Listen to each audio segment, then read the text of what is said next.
نماز عید الفطر کی نیت اس طرح کی جائے گی، نیت کی میں نے 2 رکعت نماز عید الفطر سبحان اللہ، واسطے اللہ کے 6 زائد تکبیروں کے ساتھ پیچھے اس امام کے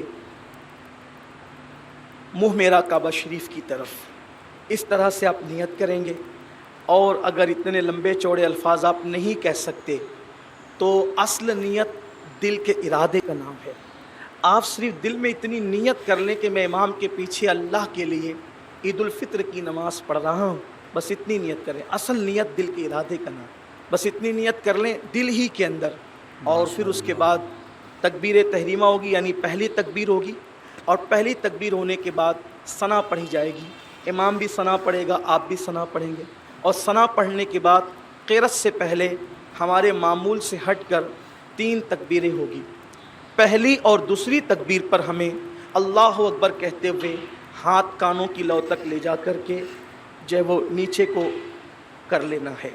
پہلی اور دوسری تکبیر میں ہاتھ کانوں کی لو تک لے جا کر ہمیں چھوڑ دینا ہے، اور تیسری جب تکبیر ہوگی تو ہاتھ کانوں کی لو تک لے جائیں گے، اور اس کے بعد ہم ناف کے نیچے باندھ لیں گے۔ پھر امام قرأت کرے گا، قرأت ہوگی، اور قرأت کے بعد پھر رکوع سجود جیسے ہم معمول کے مطابق کرتے ہیں ویسی ہوگی۔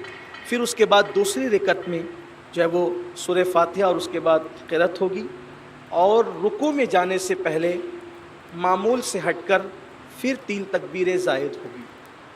پہلی، دوسری اور تیسری تکبیر پر ہمیں کانوں کی لو تک ہاتھ لے جا کر کے چھوڑ دینا ہے، اور چوتھی تکبیر وہ رکوع کی تکبیر ہے، وہ الگ سے کوئی تکبیر نہیں ہے۔ چوتھی تکبیر رکوع کی تکبیر ہے، تو بغیر کانوں کی لو تک ہاتھ لے جائے ہمیں ڈائریکٹ رکوع میں چلے جانا ہے۔